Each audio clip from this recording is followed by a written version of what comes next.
আসসালামু আলাইকুম ভিউয়ার্স। আমার নিউজ ফিডে দেখছিলাম সবাই খিচুড়ি বানাচ্ছে আর খিচুড়ি খাচ্ছে। তাই দেখে আমারও লোভ হলো, তাই আমিও বানিয়ে ফেললাম খিচুড়ি। তো খিচুড়ি বানানোর জন্য প্রথমে তেল গরম করে নিলাম। তেল গরম হয়ে গেলে সেখানে দিয়ে দিব পেঁয়াজ কুচি, মরিচ বাটা, গরম মশলা গুঁড়ি আর সামান্য পরিমাণ হলুদ গুঁড়ি। সব কিছু দিয়ে ভালো করে নেড়ে চেড়ে মশলাগুলো কষিয়ে নিচ্ছিলাম তেলের মধ্যেই। যেহেতু নিজে খাবো তাই নিজের মতো করে বানিয়ে নিচ্ছিলাম, কোনো রেসিপি ফলো না করে। অনবরত নাড়তে আছি যাতে মশলাগুলো নিচে দিয়ে লেগে না যায়। তারপর দিয়ে দিব আলু টুকরো। আসলে আমার আলু খেতে খুব ভালো লাগে, তাই আমি সব জায়গায় আলু ইউজ করি। আলু দিয়ে ভালো করে নেড়েচেড়ে কষিয়ে নিচ্ছিলাম। সামান্য পরিমাণ কষে গেলে সেখানে দিয়ে দিব পানি। আসলে আমি অল্প করে পানি দিতে চাইছিলাম যেন মশলাগুলো পুড়ে না যায়, কিন্তু দিতে গিয়ে পানি বেশি পড়ে গেছে। তা কিছু না, এগুলোকে ভালো করে নেড়েচেড়ে কষিয়ে নিলে কমে যাবে। তারপর দিয়ে দিলাম আগে থেকে রান্না করে রাখা চিকেনগুলোকে অল্প করে কুচি করে দিছি। তারপর দিয়ে দিছি চাল আর ডাল।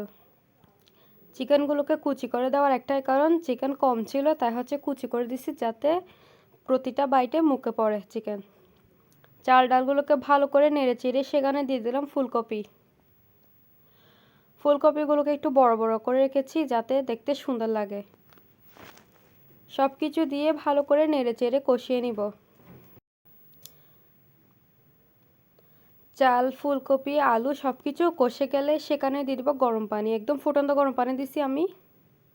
তারপর দিয়ে দিচ্ছি পরিমাণ মতো লবণ। ফুটন্ত গরম পানি দিছি যাতে তাড়াতাড়ি রান্না হয়ে যায়। পানি দিয়ে ভালো করে নেড়েচেড়ে মিশিয়ে নিচ্ছি যাতে চালগুলো নিচে দিয়ে লেগে না যায়। পানিতে বলক চলে আসলে সেখানে দিয়ে দেবো টমেটো কুচি। টমেটোগুলো কুচি করে দিচ্ছি যাতে টমেটোগুলো রান্নার সাথে সাথে গলে যায়। সাথে দিয়ে দিলাম 2টা মরিচ।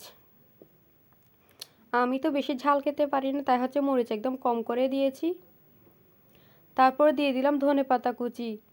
এভাবে ভালো করে নেড়েচেড়ে সিদ্ধ করে নিচ্ছিলাম। কিছুক্ষণ পরপর নেড়ে দিচ্ছি যাতে খিচুড়িগুলো নিচে দিয়ে লেগে না যায়।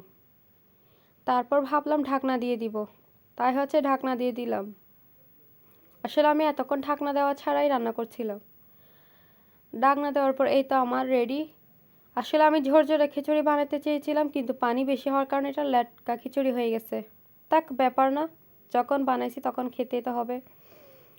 তারপর খিচুড়িটা প্লেটে নিয়ে নিয়েছি। আর খিচুড়ির সাথে বা বিরিয়ানির সাথে আমার ধনেপাতা খেতে খুব ভালো লাগে, তাই উপর দিয়ে ধনেপাতা ছড়িয়ে দিলাম। অনেক মজা হয়েছিল খেতে।